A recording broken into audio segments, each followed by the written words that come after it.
Hello, I am Nic Stone, the author of a bunch of books, including Dear Martin, Odd One Out, and Jackpot. And today I am very excited to be talking to you about the follow up novel to Dear Martin. It's kind of a sequel, kind of a companion. It's a sequel time wise, but a companion in the sense that it's about a different character. And it is called Dear Justice. Mhm. So I currently am in Atlanta, Georgia. It's hot and muggy here. Atlanta is also the city where Dear Martin is set, and it's where Dear Justice is set. So it's almost like I'm in the land of my story, which is exciting. And I am sitting on the floor in my best friend's bedroom because I can't really do anything at my house with my two small children at home. I have two sons. One is 4, the other one is 8, and they have been cooped up in the house for a really long time. So at this point, they basically are just elephants running around everywhere. And it can be kind of hard to get any kind of work done there. So I typically leave during the day and go work elsewhere. And I do appreciate my friend for allowing me to come and sit and do things here. So let's rewind a little bit. In November of 2012, there was an incident in Jacksonville, Florida that it's safe to say kind of turned my head upside down. A young man named Jordan Davis went to a convenience store with his friends one night. I'm guessing they went to get like Doritos and Gatorade because what else do you get from a convenience store when you're 17 on a Friday night? While they were there, they were sitting in their car and they had the music turned up loud. And another patron pulled into the parking lot, was bothered by the sound of the music, the volume of the music, and he started an argument with these young men or these boys. They're definitely boys. And within 3.5 minutes, this man had pulled out a firearm and started shooting, and Jordan Davis was killed during this incident. I, at that time, was living abroad. I lived in Jerusalem, Israel at that point, and I had just had a baby. So I'd had my son, my older son, was 5 months old at the time, and coming to realize that I had birthed this little boy who looked, he was brown skinned. Eventually, he will occupy a body similar to that of Jordan Davis's. Realizing I had birthed him into a world where a boy like him lost his life over loud music shook me up really good. So we'll fast forward a little bit more. There was an incident involving a young man named Michael Brown. Michael Brown was killed in Ferguson, Missouri in 2014. And in response to Michael Brown's death, protests and marches broke out all over the country, not unlike the ones that we saw recently after the death of George Floyd in Minneapolis.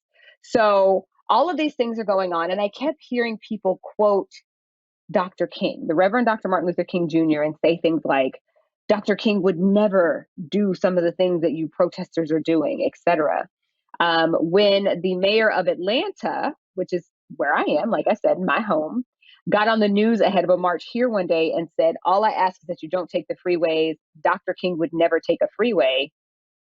I was a little bit like, which Dr. King is he talking about? The Dr. King that I knew of took a lot of freeways. Thus was born Dear Martin. So Dear Martin involves a 17-year-old Black boy named Justyce who experiences racial profiling. And as a result, he decides to start a journal of letters to the late Dr. Martin Luther King Jr. to see if Dr. King's teachings will hold up now, basically. So that book is set in like 2017, I think. In that book, we meet another young man. So where Justyce is this character, this Black boy who's doing everything right. He's got the great grades. He's the captain of the debate team. He's headed to an Ivy League university. Like he is doing the thing. There's another character that we meet in Dear Martin named Quan. Now, Quan we meet in juvenile detention. So second chapter of Dear Martin, we find out that the police officer who profiles Justyce in the opening chapter has been killed. And the person who confessed to this killing is this young man named Quan. Justyce and Quan grew up together, like a block apart. And so Justyce is very shaken by the idea that Quan is the person who killed this police officer who like basically sets justice on his journey. So he goes to visit Quan in the second half of Dear Martin. which is when we meet him for the first time. Well, once I closed the pages of Dear Martin, I thought I was done. Like I thought I was done with that world, those characters, etc. But then I got a set of text messages from a couple of my mentees one day. These are Black boys who just graduated from high school in Columbia, Missouri. And something that they said was that while they loved Justice's story, it didn't really reflect their lives. And they asked me to tell another story that would reflect their lives. At the same time, I got a message from my editor, the woman who edited Dear Martin, who also edited the Magic School Bus, which is like the coolest thing ever to me. Like my editor edited the Magic School Bus. Come on. But anyway, her name is Phoebe. And Phoebe told me that she would like to see a story about Quan. So I had these two incidents happen very close together, and I decided that I was going to tell the story of a Black boy who's not like Justice, who is not super high achieving, who is not headed to the Ivy Leagues, who is not the captain of a debate team, who doesn't even, half the time, barely makes it to school. And whose life circumstances, his home circumstances, are very different from Justice's. And I really wanted to examine the ways that our circumstances affect us, but also the fact that a lot of people don't consider that when they interact with us. A lot of people don't consider what an African American kid might be going through at home when they're disciplining them at school. So my goal with Dear Justice is to highlight the humanity of what is an oft forgotten population, and that's like incarcerated youth, especially incarcerated Black and Brown youth. So my hope is that with Dear Justice, people just start to open their eyes a bit wider and pay more attention and ask more questions and care a little bit more about the people around them. So interestingly enough, living abroad, like having lived in a different country, that's really where I discovered what it means to be American. Like, what are the things that I expect out of the world around me? What are the ways in which I feel I am free to move no matter where I am? Um, we in America are a very interesting people, and living abroad and seeing that there are people whose customs are way different from ours. Like, and I remember being in Israel, and as the sun is setting, it's like in mid afternoon every Friday, the city of Jerusalem shuts down completely, and it'll stay shut down until Saturday night because of the Sabbath, right? So being in a place like that where people valued rest, like a day of rest, so intensely, that was a thing that was very interesting to me coming from this place where, if you can work 7 days a week, I feel like a lot of people do. So just interacting with people from different places and getting to see the world from a different perspective helps me with my lens for what happens here in America, especially in regard to kids, right? So I think about having this added perspective and coming to understand that not everything happens in the rest of the world the way that it happens here. And that's the thing that gives me a lot of hope. Um, Knowing that people everywhere have the same range of emotions. Like that's one of the things that makes us humans, that we all have the same basic range of emotions. We all, for the most part, experience happiness, sadness, fear, frustration, um, anger. Like we all experience those things, which gives us these common points that we can all connect on. So in everything that I write, Dear Justice included, it's for me all about getting to the emotional core of a story so that anybody who reads it will be able to identify the emotion that the character is feeling and then attach themselves to it. Like with Quan, there are times that Quan is falsely accused. I think a lot of us have been through that. There are times when Quan feels ostracized, or there are times that we've all dealt with that. There are times when Quan feels regret. We've all dealt with regret in some way or another. So linking ourselves to these things is what gives a story its connecting power.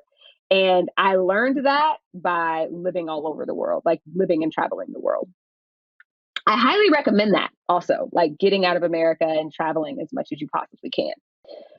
So the research process for Dear Justice was definitely the most excruciating I have ever experienced, largely because it involved me spending a decent amount of time in juvenile detention centers. I think that it's important when you're telling a story that isn't necessarily your own, that doesn't necessarily belong to you, that you do your due diligence with regard to like connecting to the people who have lived the story, who understand the story inside and out. I chose to write the story solely because my kids asked me to, right? So like I have my mentees who are asking me really to do this for them, and the book is dedicated to one of them because it was important to me that they recognize even that like I was doing this for them. But going into these spaces and talking to these young men and these young women about their lives, about basically how they got to where they are, about what things continue to give them hope. Like those, while those experiences were painful, they were also just life altering and will, like, I will never be the same after having the opportunity and the privilege of interacting with these young people because they're so bright. I think that there's an assumption that once a kid commits some kind of crime, that any kid who's in detention is a bad kid, basically. Um, and because of the way we think about good and bad, because of the way we think they're just completely separate entities, so much of the good in these kids that I get to talk to gets kind of washed away. It gets it's almost like people decide that because you've done one bad thing, you're a bad person. And in visiting these spaces and talking to these kids, I have come to realize that that's just not true. I mean, it's like I knew that it wasn't true, but having it confirmed that it's not true was one of the greatest experiences and hardest experiences of my life. The most painful part was putting this stuff on paper and recognizing that the hope that I imbue in this, the hope that I like infuse, I should say, into this book isn't necessarily super realistic.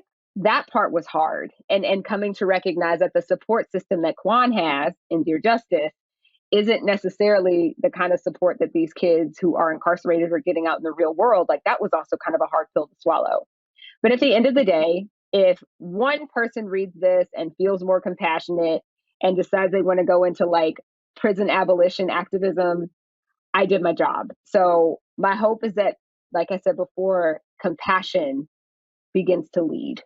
With this book, when it comes to ingenuity, I think the most ingenious things that are revealed in this book is the power of relationships. We are in a very interesting time right now where we're all stuck in the house.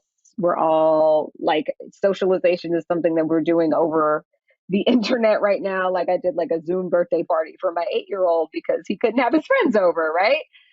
But the fact that a Zoom birthday party is a thing that exists is evidence to me of ingenuity because we recognize that those relationships are so important. The way that we interact with other people in this time, sometimes it's got to change, right? Like I have to talk to my brother over FaceTime, or when I'm interacting with my mom, recognizing that she's very stressed out because of what's going on and kind of taking that in stride. Those are the kind of things that are explored in this book, like looking at relationships differently and letting the circumstances kind of come into play when you think about how you're interacting with people. So Quan is a young man who needs a lot of support. You know, it's not something he got much of when he was a kid. So now when he's a teenager and he's made these decisions and these decisions have landed him in a place he doesn't want to be, relationship becomes even more important. So I think that we are geniuses when we figure out ways to interact with each other in a way that uplifts everyone. So take that and please, please, please run with it. Love as many people as you can, as powerfully as you can, and let compassion lead. As you all move through the world, keep it in mind that everyone you encounter, everyone is fighting some kind of battle. Take that, let it guide you, and remember compassion over everything.